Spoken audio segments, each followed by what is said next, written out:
Hi guys! Magandang hapon! Welcome back po dito sa Gandara SRA Channel for Showbiz Update. Ang tatalakayin nga natin ngayon at pag-uusapan mga kakimpaw ay patungkol nga po dito sa di umano'y ginagawa ni Gerald na pagsiselos or pinagsiselos si Chinita Princess mga kakimpaw. Medyo naloka ako dun na. But anyway, pag-usapan na rin nga natin ang tungkol dito kasi talagang sinasagad na talaga nila mga kakimpaw tayo. Anyway, bago tayo mag-start sa mga hindi pa nakaka-subscribe sa ating channel, pakiclick lang po tayo natin subscribe button at notification bell na nariyan sa baba para mag-i-updated po kayo at ma-notify sa mga susunod natin chika patungkol sa kimpaw. Maraming salamat!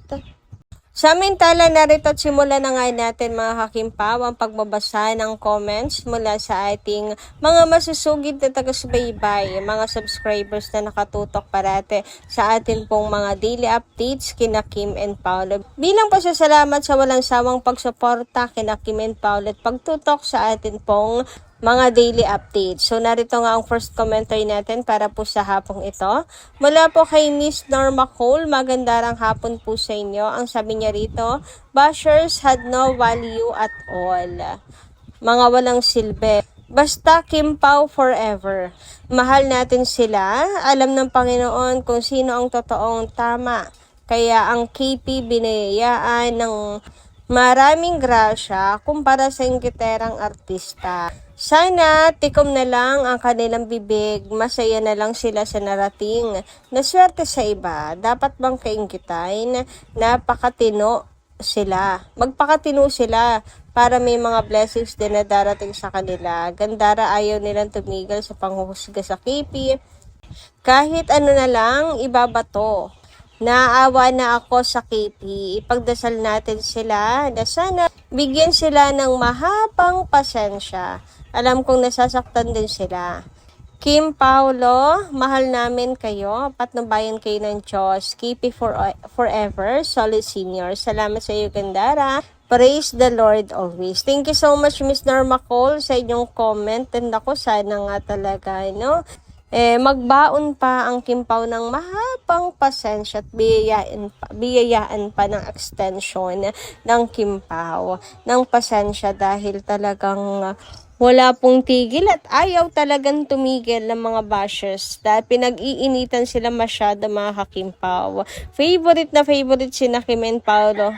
Hina-targetin mga kakimpaw. Bait kasi ng kimpaw pinapalagpas po sila and pasalamat sila at pinapalagpas ka sila ng kimpaw. Mabuti kasi talagang tao si na Kim and Paolo Kapag binato mo ng bato, ibabatuhin ka ng tinapay pabalik. Di ba? Ganun ang Kimpaw.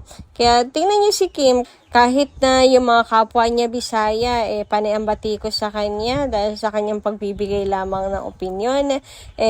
Ang bilis pa rin pong tumulong ni Chinita Princess nung nagkaroon po ng problema sa Gensign. Talagang hindi po tinatalikuran ni Kim ang kanyang mga kabisaya, mga kakimpaw, di ba?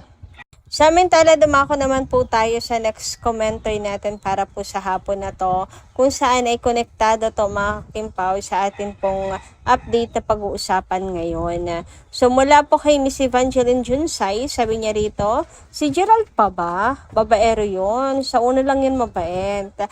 Kung magsawa yan, uulit pa rin yon sa dugunan niya yan. Sobrang lande, walang patawad. Ay grabe, ang dila ni Miss Evangeline.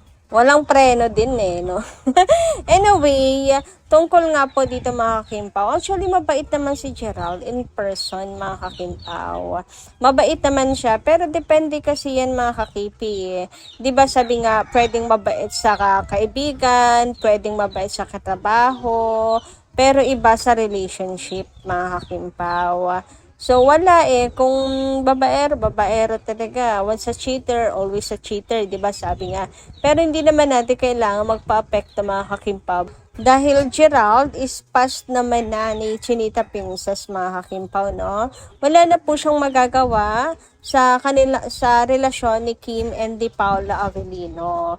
At saka di hamak na mas pogi naman si Paolo Avellino. For me ha, ewan ko lang sa inyo mga kakimpo, kanya-kanyang taste din naman yan sa itsura. Para sa akin mas okay ang itsura ni Paolo Avellino mga kakimpaw. Nasa itsura na po kasi ni Gerald yung pagkababaero. Ewan ko. Sa unang tingin, parang alam mo na agad. Pero si Paula Avellino, suplado man tingnan, pero mukhang matino naman mga kakimpaw. Anyway, may bago naman tayo nasagap ngayon mga kakimpaw tungkol po kay Gerald, kung saan instrumento lang daw po si Bella para pagselosin daw po si Chinita Princess. Nakakaloka naman yung balita na yun or yung chika na yan mga kakimpaw. Grabe naman yung pagseselosin si Chinita Princess, no? At saka naniniwala ako na hindi naman po ganun si Bella para magpauto mga kakimpaw. So siguro gawa-gawa na lamang din ito. Pero kung seryoso na gusto pong pagselosin ni Gerald, ay nakakaloka siya. Ano yun? Desperado nang bumalik kay Chinita Princess, gagawin ng lahat. Naku, sorry kasi huli na ang lahat talaga mga kakimpaw. Sabi dito ng chismis, yes, chismis mga kakimpaw kasi ito naman po isang comment lang at hindi naman po kumpirmado mga kakimpaw. So sabi, pinagsiselos lang ni Gerald si Kim kaya siguro ginagamit si Bella. Ayan, grabe naman sa paggawa ng kwento mga kakimpaw. Siguro ito ay nabuo na lang din sa kaisipan mga kakimpaw dahil may chismis ngang kumakalat na si Bella at saka si Gerald ay mag-on na mga kakimpaw at ito ang naging mitsa ng friendship over nilang dalawa ni Kim Chiu. Pero grabe, nagkakanda patong-patong na nga mga kakimpaw ang chismis. Medyo nababahala tuloy ako. Malay nyo, totoo pala, no? Itong mga chika, tapos in denial lang tayo. Kasi ayaw rin naman natin nga na mangyari yan sa friendship nilang dalawa ni Kim Chiu mga kakimpaw. Yan ang ayaw kong mangyari talaga. Kaya in denial ako dito. Pero what if totoo, no? Naku, supla-supla naman mga kakimpaw. Pero ang nakakaloka talaga yung pinagseselos si Chinita Princess ni Gerald Anderson as if naman na magsiselos si Kimi. As if naman na may pakialam si Chinita Princess sa kanya mga kakimpaw, di ba? Nagpapadala na rin sa mga chika na kaya tumulong si Kimi sa Jensen dahil dahil sa kanya, dahil nagpapapansin sa kanya si Kim. Ano yun? O, diba? Ang daming mga chismis talaga mga kakimpaw tungkol po dyan. Mga wala na po ata talagang maisip, maiba to mga kakimpaw para madistract ang Kimpaw Lanchas at ang masayang relasyon nila Kim and Paolo ngayon. Nakikita naman kasi talaga mga kakimpaw kung gaano kasaya lang ang relationship nila Kim and Paolo ngayon, mga kakimpaw, kung gaano kasaya si Kim Chiu ngayon, mga kakimpaw, na kung gaano ka-perfect lang ang relasyon nila Kim and Paolo. So, siguro, gusto nilang sirain, i-distract tayo, ang kaligayahan natin, mga kakimpaw. Kaya gumagawa na lamang po ng kwento, mga kakimpaw, no? And ang naisip nila ay si Gerald at saka si Bella naman.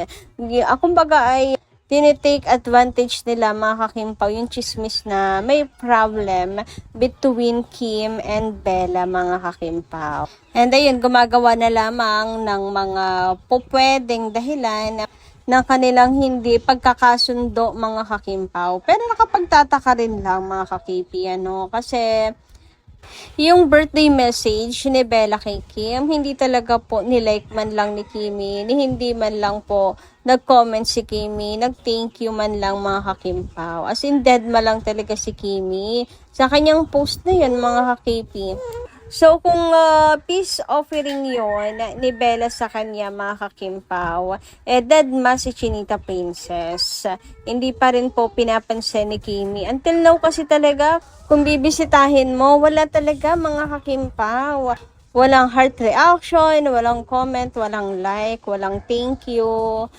Totally dead ma si Chinita Princess na para bang walang nakita, parang walang nabasa, ganyan. Gayon pa man, kumakapit pa rin ako mga kakimpaw kasi parang hindi pa naman po sila nag-unfollow sa isa't isa mga kakimpaw. Naka-follow pa rin po sila the moment na nakapag-post si Bella at tinagpa niya si Chinita Princess sa kanya pong happy birthday greetings, naka-follow pa rin mga kakimpaw. Hindi pa na siya binablock, walang unfollow pa na nagaganap.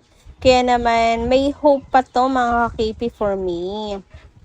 Hindi pa rin po ako nawawalan ng pag-asa na magkakaayos po sila mga kakimpaw. So, yun lang po muna guys para po sa hapong ito. Maraming salamat po sa inyong pakikinigan. Kita-kits po muli sa mga susunod natin chika. Maraming salamat at ingat po palagi.